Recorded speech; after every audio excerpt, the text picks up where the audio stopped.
The ambush came without warning, as these things always do in the grim darkness of the 41st millennium. One moment your squad was advancing through the ruins of what had once been an imperial settlement, boots crunching on broken ceramite and scattered bones, and the next, the world erupted in fire, noise, and the deafening roar of Orkish war cries that seemed to shake the very air itself. The greenskins poured from every direction, from collapsed buildings and crater-pocked streets, from hidden positions that should have been covered by your scouts, but clearly weren't. Their crude weapons blazed with an enthusiasm that their shoddy construction shouldn't have allowed, filling the air with a storm of metal that cut through your ranks like a harvester through wheat. You fought, of course. Every man in your squad fought with the desperate fury of those who know they are already dead, who have seen too many battles to harbor any illusions about their chances. Sergeant Marcos went down first, his head disappearing in a red mist when an Orc shooter somehow landed a lucky hit. Trooper Ven was next, caught in the open when a group of Orcs charged from a ruined administratum building, his screams cutting off abruptly as crude axes rose and fell. You fired your laser gun until the power pack ran dry, then slammed in another and kept firing, aiming for the massive green forms that seemed to fill your entire field of vision. You saw Orcs fall, their crude armor no match for focused last fire, but there were simply too many of them. For every Orc that fell, 3 more seemed to take its place, bellowing their savage joy at finding such entertaining prey, their red eyes gleaming with the simple pleasure of a good fight. The noise was overwhelming. The crack of lasguns, the deeper boom of Orc weapons, the screams of dying men, the roar of greenskin battle cries, all of it combined into a wall of sound that made thought impossible. You found yourself operating on pure training and instinct, moving from cover to cover, firing at anything green, trying desperately to maintain some kind of defensive formation, even as your squad was torn apart around you. Corporal Hayes tried to set up the heavy stubber in a defensive position, but an Orc with a rocket launcher managed a shot that shouldn't have been possible with such crude equipment, and Hayes simply ceased to exist in a ball of fire and shrapnel. The rookie, you couldn't even remember his name, broke and tried to run. He made it perhaps 10 meters before Orc slugs tore him apart from behind. You kept fighting because there was nothing else to do, because giving up meant dying, and some part of you wasn't quite ready to accept that fate yet. When the shooting finally stopped and the dust began to settle, you expected the killing blow, that merciful bullet or blade that would end your service to the Emperor and grant you whatever peace awaits the faithful in death. You had seen Orcs fight before, knew their reputation for brutality, knew that prisoners were rare, and those who were taken usually wished they had died in battle. You braced yourself for the crude axe to fall, for the massive boot to crush your skull, for whatever final violence the greenskins had in store. But it never came. Instead, you found yourself hauled roughly to your feet by a massive green hand, fingers like iron bands closing around your arm hard enough to bruise. Your lasgun was torn from your grip and tossed aside like a child's toy. The weapon you had maintained with religious care for 5 years of service, dismissed as worthless scrap. Around you, what remained of your squad was receiving similar treatment. Those who could still stand, yanked upright with casual brutality. Those too wounded to rise, dragged along the ground by their webbing or limbs. The Orcs were laughing, that strange guttural sound that passes for humor among their kind, a sound that was somehow more terrifying than their battle roars had been. They pointed at you with stubby fingers, making comments in their incomprehensible language that prompted more laughter from their companions. Some of them were examining your equipment with interest, picking through the scattered gear of your fallen comrades, arguing over who got what piece of loot. Others simply stood around, catching their breath, occasionally kicking the bodies of the dead to see if anyone was still alive, to provide more entertainment. You counted quickly, trying to assess the situation through the fog of shock and exhaustion. Of your 30-man squad, maybe 8 or 9 were still breathing. The rest lay scattered across the ruined street, their blood mixing with the omnipresent dust and broken stone. In that moment, looking at the Orks' green faces, seeing the curiosity and amusement in their eyes, rather than the killing fury that had dominated the battle, you realized something that filled you with a dread far deeper than the fear of death. They weren't going to kill you. Not yet, anyway. They had plans for you, purposes that required you to be alive, at least for the time being. And somehow, the knowledge that your suffering was just beginning was worse than the clean death you had been prepared for. You had heard stories, of course, whispered tales in the barracks about what Orks did to prisoners. Slave labor until your body gave out. Gladiatorial fights for their entertainment. Medical experiments by their insane docs. Casual torture when they were bored. All of it delivered with the Orks' characteristic brutality and complete disregard for human suffering. As you stood there, held upright by the massive green hand that could crush your bones without effort, you understood that you had crossed into a new phase of existence, one where death would be a blessing you might spend months or years hoping for. The march to the Ork encampment was a nightmare of pain and humiliation. Those of your squad who couldn't keep pace were beaten though, not killed. The Orks seemed to take particular delight in keeping all of you alive, shoving you forward when you stumbled, roaring with laughter when someone fell. You learned quickly that showing weakness invited brutality, but showing too much defiance invited even worse. It was a delicate balance, one that would define every moment of your new existence. The camp itself was a chaotic sprawl of crude structures, makeshift fortifications, and smoking forges. Everywhere you looked, Orks of various sizes went about their violent business, fighting amongst themselves, working on ramshackle vehicles, or simply lounging about looking for something to hit.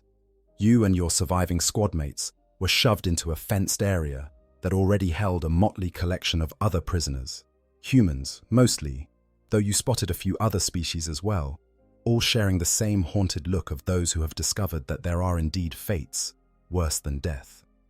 An older man, his Imperial Guard uniform long since reduced to rags, shuffled over to your group.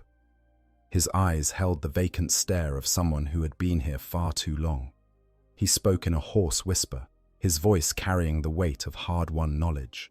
The Orks, he explained, didn't kill everyone they captured. Some they kept as slaves, putting them to work in the endless task of maintaining their war machine. Others they kept for entertainment, forcing them to fight in brutal gladiatorial contests or simply tormenting them when boredom struck. The lucky ones, he said with a bitter laugh, were the ones who died quickly. Over the following days and weeks, you began to understand the brutal simplicity of Ork society. Everything, absolutely everything, was determined by size and strength. The biggest Ork was in charge, period. If someone bigger came along and beat him, they became the boss. It was a system of pure meritocracy, if you defined merit solely as the ability to inflict violence. For humans caught in this green tide, the implications were terrifying. You were smaller, weaker, and utterly at the mercy of creatures who saw you as little more than talking tools. The Orks had a word for slaves and servants, grots. Usually, this referred to the Gretchen, the smaller cousins of the Orks, who scurried about doing the menial tasks their larger kin couldn't be bothered with. But the term applied equally to any non-Ork forced into servitude, and that now included you. The work was backbreaking. You hauled scrap metal, loaded ammunition, dug trenches, and performed 1,000 other tasks that kept the Ork war machine grinding forward. The Rundhards, specialist Orks who managed the slave population, patrolled constantly with whips and crude shock prods, ready to beat anyone who slowed down or showed defiance. They didn't use chains or fences to keep you contained. They didn't need to. Where would you run? The wasteland beyond the camp was even more dangerous than the camp itself, and the Orks would hunt you, down for sport anyway. Better to stay, to work, to survive another day. At least that's what you told yourself as you felt your humanity slipping away bit by bit, replaced by the brutal calculus of Orkish logic. But something strange began to happen, something that would change everything. It started when a particularly large orc took offense to the way one of your squad mates was loading ammunition. The green skin roared and raised its massive fist, clearly intent on beating the man to death for the crime of being too slow. Without thinking, your squad mate grabbed a wrench and swung it at the orc's face. It was a futile gesture, the wrench bouncing off the creature's thick skull with barely any effect. But the orc stopped, surprised. Then it laughed, that deep booming sound that made your bones vibrate. It backhanded your squad mate across the yard, but it didn't kill him. Instead, it pointed at him and said something in its guttural language that sounded almost approving. The other orcs nearby had watched the exchange, and some of them were laughing too. That night, huddled with what remained of your squad in the crude shelter that passed for your quarters, you discussed what had happened. The man who had struck the orc was bruised and battered, but alive. More importantly, the orcs had started treating him differently. Instead of ignoring him or kicking him aside, they acknowledged his presence, sometimes even tossing him better scraps of food. It was the first hint that the orcs respected something other than size and strength. They respected the willingness to fight, even when fighting was hopeless, especially when fighting was hopeless. In their alien psychology, dying on your feet was infinitely more respectable than living on your knees, and if you fought hard enough, they might just decide to keep you around to see what else you'd do. The stories began to circulate among the human prisoners, whispered tales of those who had earned a measure of respect from their captors. There was the legend of Commissar Yarrick, the human who had become so notorious for his stubborn resistance that the orcs themselves feared him.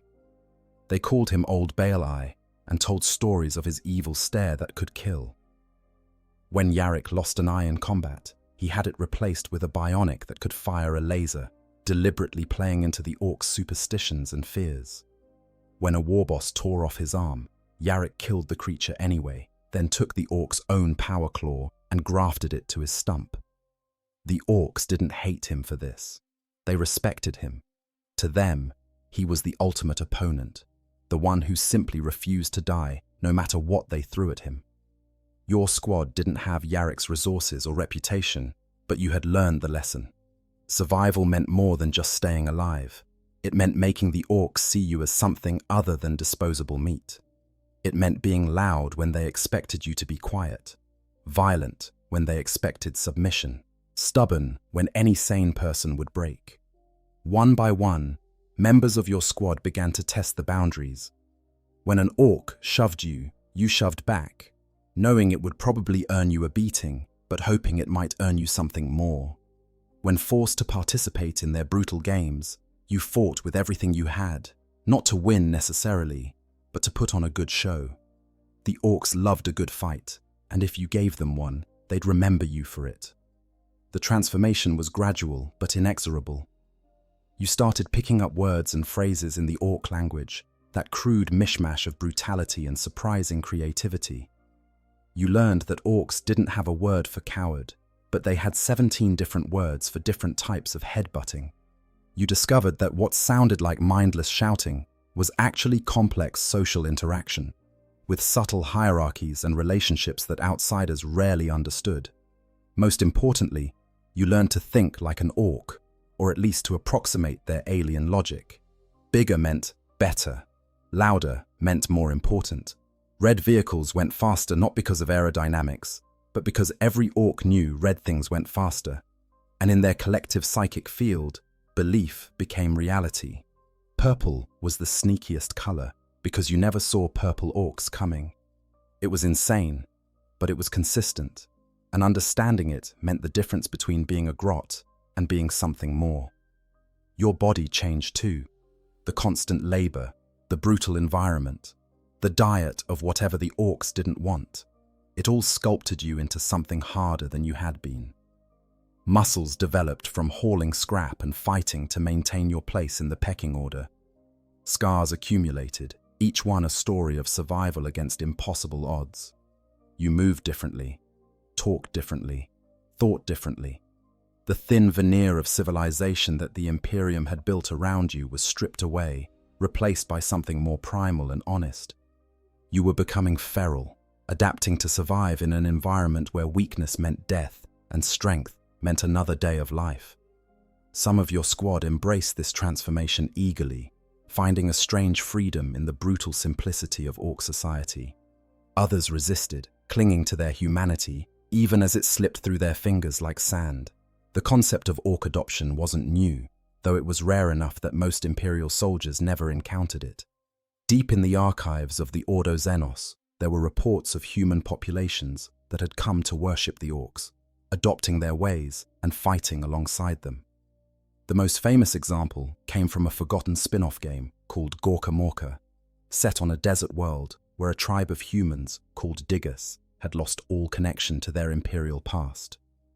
These Diggers had spent so long isolated with the Orcs that they had begun to emulate them, painting their faces green, organizing into mobs led by Digger-nobs, even trading with the greenskins for ki-sukal, weapons and vehicles.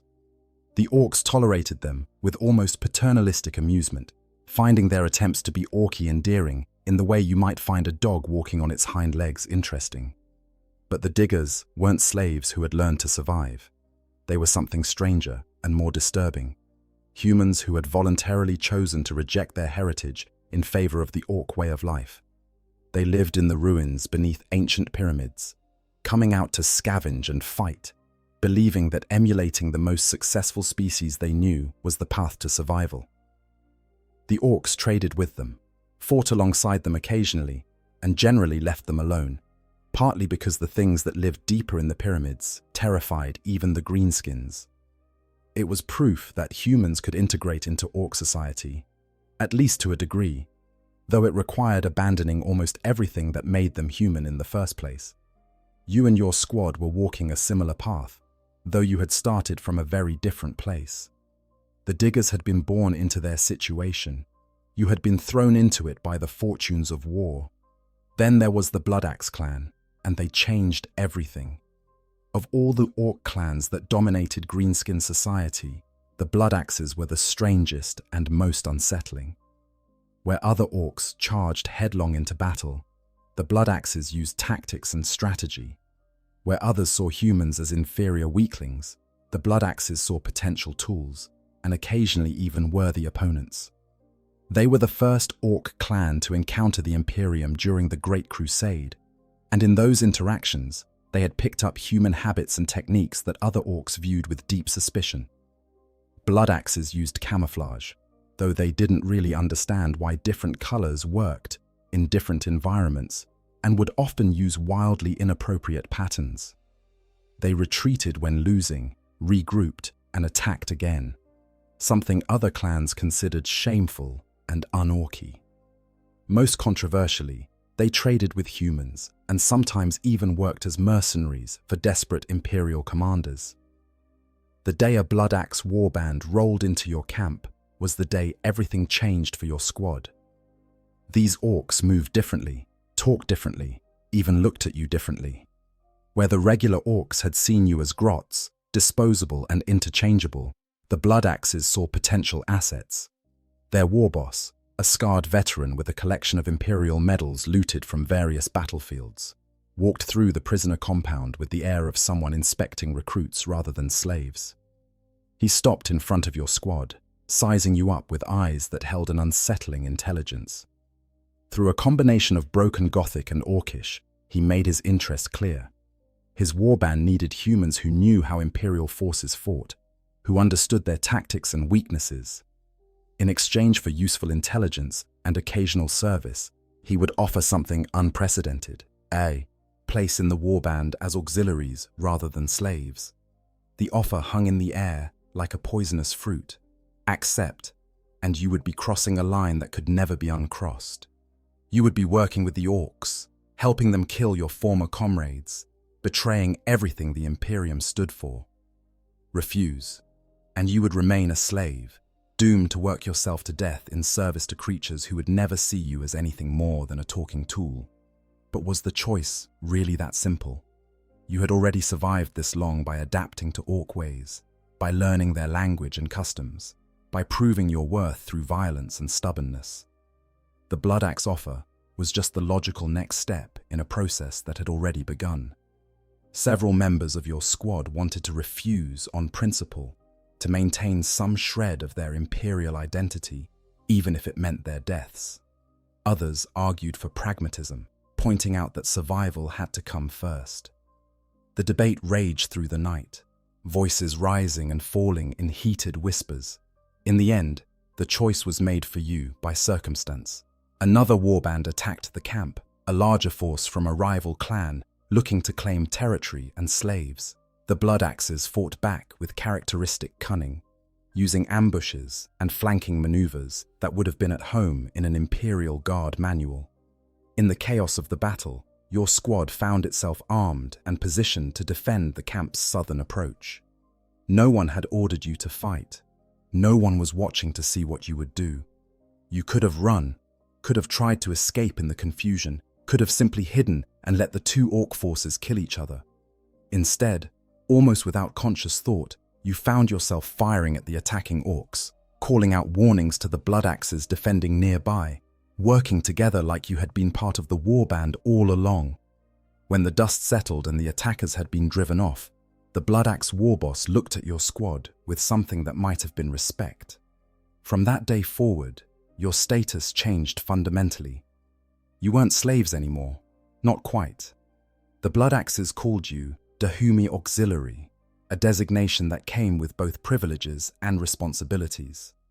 You were given better quarters, real weapons instead of improvised tools, and a voice in planning sessions where your knowledge of Imperial tactics could be put to use.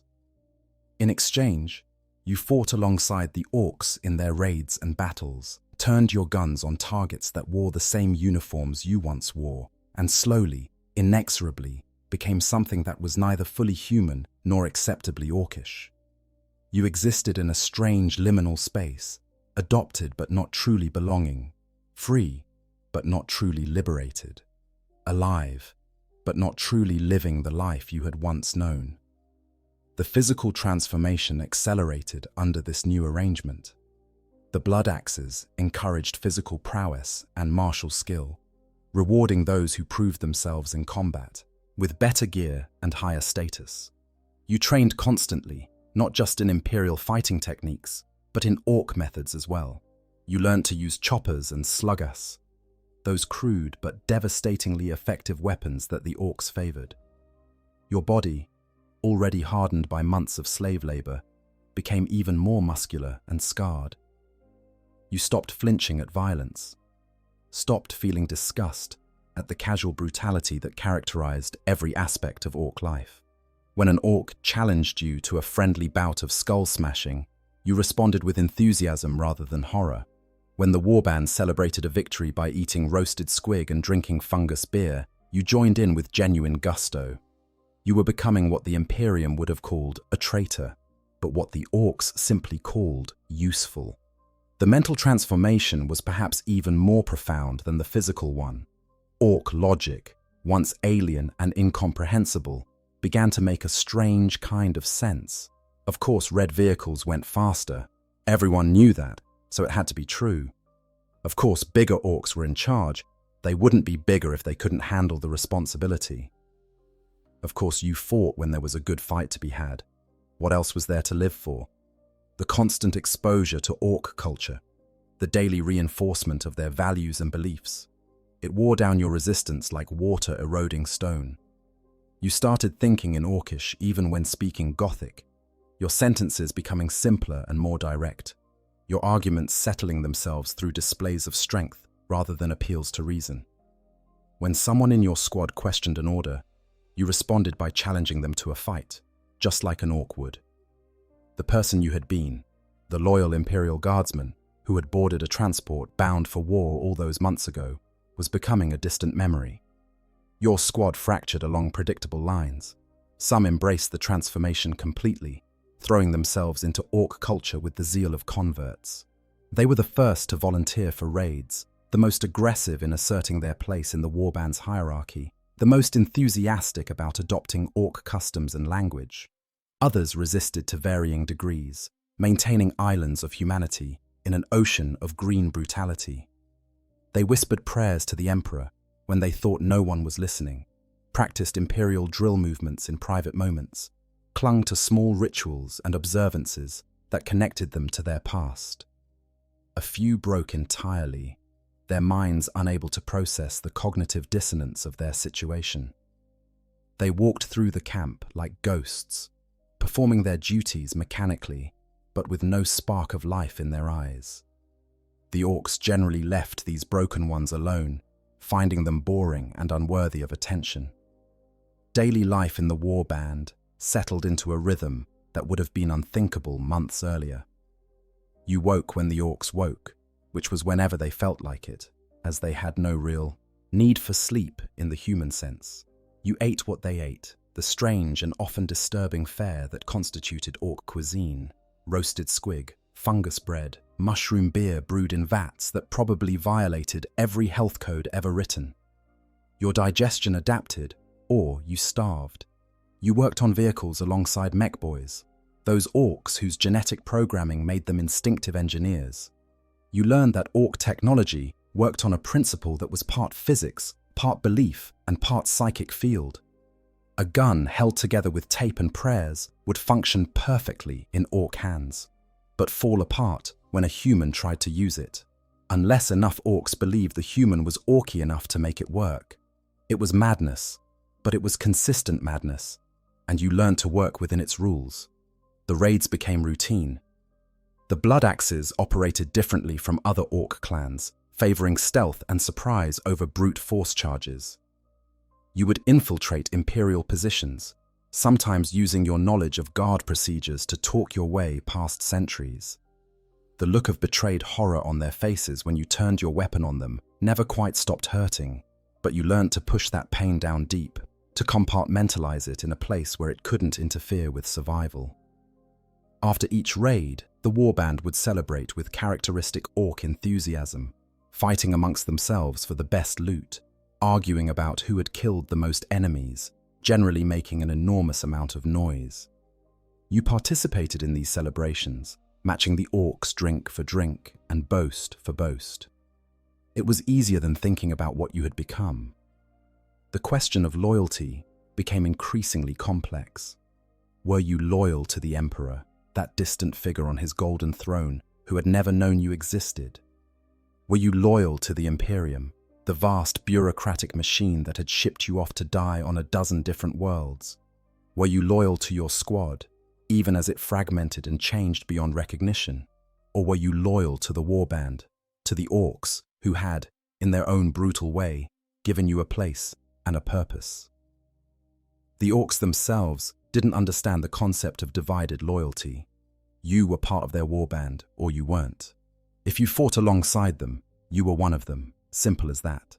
The human need for moral clarity, for clean categories and justifications, was utterly alien to them. They fought because fighting was fun. They looted because they needed stuff. They respected those who were strong and useful, and ignored or killed those who weren't.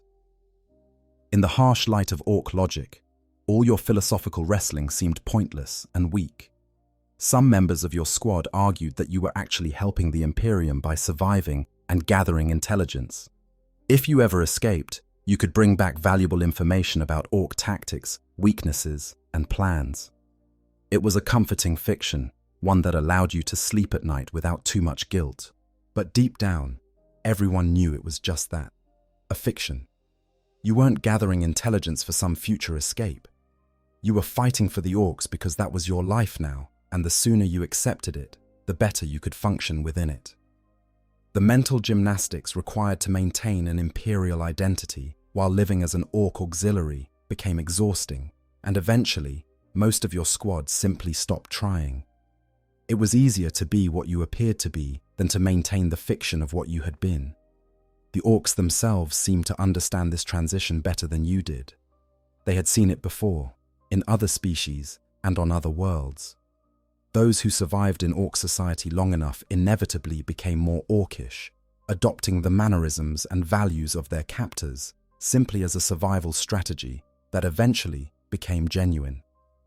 The Blood Axes in particular had experience with human auxiliaries, having traded and fought alongside Imperial forces on numerous occasions.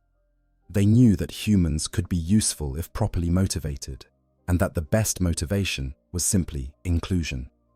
Give a human a place in the warband, a chance to prove themselves in combat, a share of the loot, and most would eventually come around. It was a kind of cultural assimilation through sheer practicality, and it worked far more often than the Imperium would have liked to admit. One of the strangest aspects of your new life was learning to navigate the complex web of Ork social hierarchy. Humans who joined Ork warbands occupied a strange position. You were higher than the Gretchen, those small green creatures who did the menial work, but lower than any actual Ork. However, just like with the Orks themselves, you could improve your status through displays of strength, cleverness, or usefulness. When you provided intelligence that led to a successful raid, the war boss would sometimes toss you a choice piece of loot. When you proved yourself in combat, other Orks would acknowledge you with nods or grunts of respect. Slowly, painfully, you climbed the invisible ladder of Ork society, earning a position that was acknowledged, if not exactly respected. The highest honor came when an Ork started calling you by a nickname, usually based on some characteristic or deed. Names like Shooty Humie or Stabby Git might not sound like much, but in Ork society, being memorable enough to earn a name was a genuine achievement. The point of no return came differently for each member of your squad. For some, it was the first time they killed another human without hesitation or regret. For others, it was the day they realized they were thinking in Orkish more than Gothic. For a few, it was subtler, the moment they found themselves genuinely enjoying a good scrap, or the day they caught themselves evaluating whether someone was big enough to be worth challenging. You couldn't pinpoint your own moment exactly, but there was a day when you looked in a battered mirror, looted from an Imperial bunker, and didn't quite recognize the person staring back. The face was the same, more or less, though harder and more scarred. But the eyes were different. They held the same calculating gleam you had seen in Ork eyes, the constant assessment of threat and opportunity that characterized the greenskin worldview. When the warband raided an Imperial guard position and you found yourself face to face with soldiers wearing the same regiment colors you had once worn, the internal conflict that should have torn you apart simply didn't manifest. You saw the enemy, you engaged the enemy, you eliminated the enemy. The fact that they were human was tactically relevant only in that it informed your choice of tactics. You knew how they would respond, where they would position their heavy weapons, when they would call for support. That knowledge made you valuable to the Blood Axes, and being valuable kept you alive and relatively comfortable. If the guards you killed went to their graves cursing your name as a traitor, well, they were dead, and you weren't. In Ork logic, that made you right and them wrong, and any further moral complexity was just weakness talking. Your squad, or what remained of it, had become something unique in the galaxy. A group of humans who had been fully adopted into Ork society, not as slaves or prisoners, but as valued members of the warband. When the Blood Axes boarded their looted Imperial transport and blasted off to their next target, you were on that ship not in the hold with the other cargo, but in the crew quarters with the other warriors. When the war boss planned his next raid, your input was sought and usually taken seriously. When loot was divided after a successful fight, you got your share just like any other mob in the warband. You had become, against all odds and sanity, an Ork. Not biologically, of course. You would never sprout the green skin or massive physique that characterized the species. But culturally, psychologically, practically, you had crossed over. The Imperium would have considered you irredeemably corrupted, worthy only of execution. The Orks simply considered you one of the boys. The tragedy of your situation was that you had gained everything by losing everything. You had survival, purpose, even a kind of twisted camaraderie. The Orks you fought alongside would die for you, not out of any noble loyalty, but simply because you were part of their warband and therefore worth defending. You would never be hunted down and dragged to a labor camp where you would slowly work yourself to death. You would never starve or be casually murdered for sport. In many ways, your life was better than it had been as a lowly guardsman in the Imperial army, where you were equally expendable, but with less agency over your fate. But the price of this improvement was your humanity, your connection to the species and culture that had birthed you. You had become a stranger to your own kind, forever marked by the transformation that survival had demanded. There were precedents for what you had become, though they were rarely discussed in polite imperial society. Throughout the Imperium's long history, humans had found themselves adopted into alien cultures, sometimes by force, sometimes by choice. On feral worlds, human tribes had lived alongside orc populations for generations, the two species falling into a brutal equilibrium where humans provided certain services in exchange for protection and scraps of technology. In the underhives of certain worlds, human gangs had adopted orc symbols and practices, finding in the brutal simplicity of greenskin culture an appealing alternative to the grinding poverty and endless bureaucracy of imperial life. Even in the highest echelons of power, there were whispers of rogue traders who employed orc mercenaries, of inquisitors who had traded with blood-axe war bosses, of desperate planetary governors who had turned to greenskin allies when the Imperium abandoned them. Your situation was unusual in its completeness, but not entirely unique. The psychological mechanism that allowed this transformation was actually well understood by Imperial scholars, though they rarely had the opportunity to study it in practice.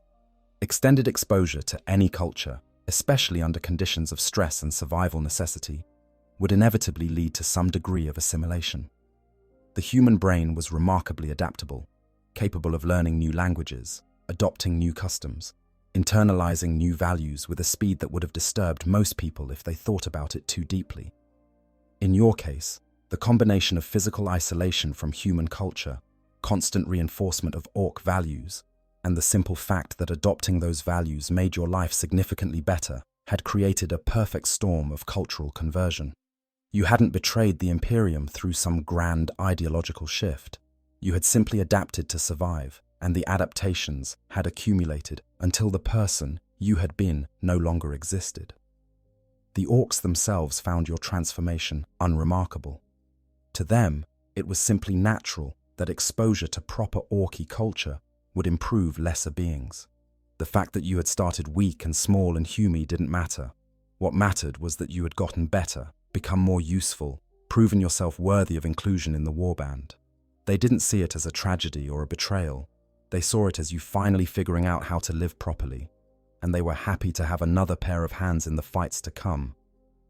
When you participated in their victory celebrations, drank their fungus beer, sang their violent songs, they saw it as you embracing what you should have been all along, rather than a loss of identity. In their worldview, orc culture was objectively superior, so adopting it was simply smart rather than tragic. The few members of your squad who had maintained some connection to their imperial identity lived in a constant state of cognitive dissonance. They would fight alongside orcs in the day, helping to kill imperial soldiers, then retreat to their quarters at night to whisper prayers to the emperor and beg forgiveness for their actions. The mental gymnastics required to justify their behavior grew more elaborate with each passing week. They weren't really traitors, they were survivors. They weren't really helping the orcs. They were just doing what was necessary to stay alive until rescue came. They hadn't really abandoned the Imperium. They were maintaining deep cover for some future intelligence operation that they couldn't quite explain the details of. Eventually, the strain of maintaining these fictions broke most of them. Either they fully embraced their new identity as orc auxiliaries, or they broke down completely, becoming those hollow-eyed shells that wandered the camp, performing their duties on autopilot. Your own path had been more pragmatic. You had recognized early that survival required adaptation, and you had adapted without the burden of trying to maintain an ideological purity that served no practical purpose. When the situation demanded that you fight like an orc, you fought like an orc. When it required that you think like an orc, you thought like an orc. When it required that you become an orc in all but biology, you did so without excessive hand-wringing or moral anguish. This practical approach had served you well, earning you a place in the warband's hierarchy that others envied. But it had also cost you something ineffable, some core of identity that you couldn't quite name but knew was gone. On the rare, quiet moments when the warband was between raids and the camp was relatively peaceful, you sometimes wondered if the person you had been would even recognize the person you had become, or if they would simply see a stranger wearing a familiar face. The long-term fate of humans adopted into Ork culture varied wildly. Some thrived, becoming valued members of their warbands and living lives that were short but intense and strangely fulfilling. They died in battle eventually, as all Orks did, but they died with weapons in their hands and their names being shouted by their comrades. Others simply disappeared, casualties of the endless violence that characterized Ork society, or victims of accidents involving the notoriously unreliable Ork technology. A few managed to escape, though the psychological damage of their time with the Orks meant they could never truly return to Imperial society. They lived on the fringes, in the spaces between civilizations, neither human nor Ork, but something uncomfortable in between. And some, the truly lost ones, lived out decades in Ork warbands, growing old in a society that rarely saw age, becoming strange figures of legend among both species. Your own future remained uncertain as anything in a galaxy burning with endless war. The Bloodaxe warband you had joined moved from battlefield to battlefield, from world to world, following the great wag that was gathering in the sector. Each raid brought new challenges, new opportunities to prove yourself, new chances to rise in the informal hierarchy of the warband. You had survived this long by being useful, by adapting, by becoming something that fit the brutal mold of Ork society. There was no reason to think you couldn't continue indefinitely, assuming the random violence of the galaxy didn't catch up with you first. The idea of rescue, of somehow returning to the Imperium, had long since stopped being something you seriously considered. Even if the opportunity arose, what would you return to? You were a traitor by any reasonable definition, someone who had fought against Imperial forces and lived among Xenos. At best, you would face execution. At worst, a lifetime of interrogation and torture as the Inquisition tried to squeeze every scrap of information from you before disposing of you. The darkest irony of your situation was that you had, in many ways, found exactly what the Imperial Guard had promised when you enlisted. You had purpose, as part of a warband with clear goals and straightforward methods of achieving them. You had camaraderie, fighting alongside warriors who valued you for your contributions rather than seeing you as an expendable number in a ledger. You had even found a kind of honor, the simple and brutal honor that came from being known as someone who pulled their weight in a fight. The Imperium had offered these things too, of course, but buried under layers of bureaucracy, religious dogma, and the sheer scale of an organization where individual lives mattered less than rounding errors in supply requisitions. The Orks delivered on those promises more directly, if you could survive long enough to claim them. It was a damning commentary on the Imperium that some of its soldiers found more purpose and community among Xenos than they ever had in service to the Emperor. The other squads and individuals who had been captured with you had taken different paths. Some had died quickly, their bodies broken by labor or killed in Ork entertainment. Others had died slowly, the spirit draining from them day by day until there was nothing left but a shell that eventually stopped moving. A few had been traded to other warbands or sold to passing merchants for various purposes you tried not to think about too deeply. And then there were those like you, the survivors who had adapted and found a place in the green tide. You crossed paths sometimes, recognizing each other by subtle signs that other humans wouldn't notice. There was never any acknowledgement of your shared past, never any discussion of how far you had all fallen. You simply nodded to each other and moved on. Two strangers who happened to share a history that neither wanted to dwell on. The Orks had a concept they called Orky, which was their ultimate compliment. Something was Orky if it was big, loud, violent, and effective. Vehicles were Orky if they had lots of guns and went fast. Weapons were orky if they made satisfying noises when fired. Orks themselves were orky if they were good at fighting and had the scars to prove it. Over time, some humans could become orky too, if they proved themselves often enough and thoroughly enough. When an orc called you orky, it meant you had crossed the final threshold. You weren't just a useful human or a tolerated auxiliary. You were, in the ways that mattered to orc culture, one of them. The first time an orc called you orky, you felt a strange mix of emotions. Pride at being recognized, shame at what that recognition meant, and underneath it all, a kind of relief at finally having a clear identity again, even if it was one that your former self would have found horrifying. As months turned into years, the transformation became complete in ways that even you didn't fully recognize. You spoke Orcish more fluently than Gothic, your accent and sentence structure fully adapted to the brutal efficiency of the greenskin language. You evaluated people and situations through Orc logic, assessing size and strength before considering other factors. Your body had adapted too, becoming heavier and more muscular, scarred from countless fights and accidents. When you looked in a mirror, you had to consciously remind yourself that you were human, that despite everything, you belonged to a different species than the beings you spent every day with. The distinction felt increasingly academic, a technical detail that had little bearing on the reality of your life. You were part of the warband, a warrior among warriors, and if that made you a traitor to your species, well, the species had thrown you away long before you made the choice to survive. The ultimate question, the one that haunted the quiet moments, was whether what you had done was justified. Had you betrayed the Imperium, or had the Imperium betrayed you first by sending you to a war you couldn't win with equipment that barely worked and support that never came? Were you a traitor for working with Xenos, or were you simply a survivor who had done what was necessary in an impossible situation? The Imperium would say there was no excuse, that you should have died rather than collaborated with the enemy. But the Imperium said a lot of things from the safety of its bureaucratic offices and gilded throne rooms. The Imperium had never been strapped to a table in an Orc camp, watching its options narrow to collaboration or death, adaptation or annihilation. The moral clarity that the Imperium demanded was a luxury of those who never faced the brutal choices that survival sometimes required. And so you continued, day by day, raid by raid, slowly becoming more of what you had pretended to be until the pretense was indistinguishable from reality. You fought when there was fighting to be done.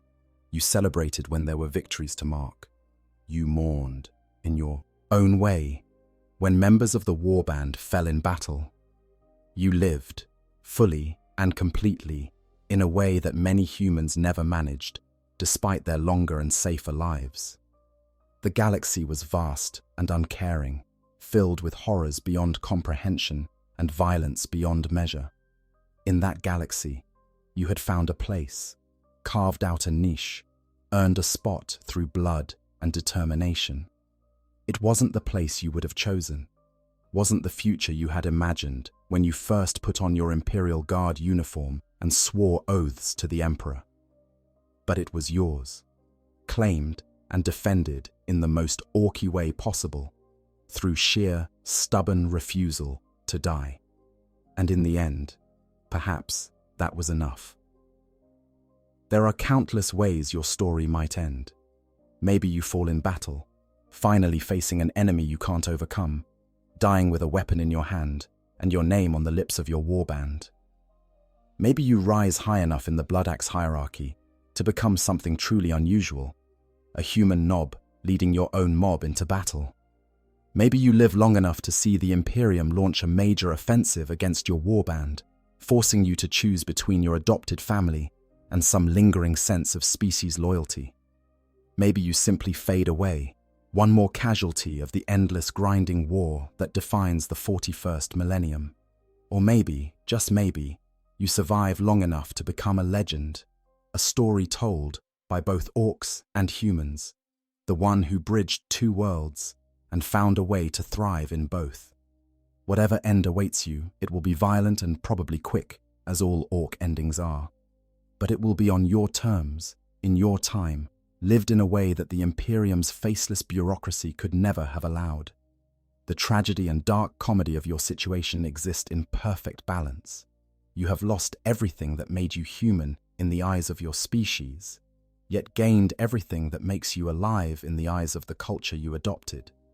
You fight against the Imperium that created you, yet embody the very virtues of strength and courage that the Imperium claims to value. You are a traitor who has found more loyalty among Xenos than you ever experienced among humans. You are a monster by Imperial standards, yet more honest and straightforward than many who claim to serve the Emperor. You are, in the end, exactly what circumstances demanded you become, and whether that makes you a villain or a survivor depends entirely on whose story is being told. The warband rolls on to its next target, engines roaring and guns blazing, ready to bring the fight to whoever has the bad luck to be in the way.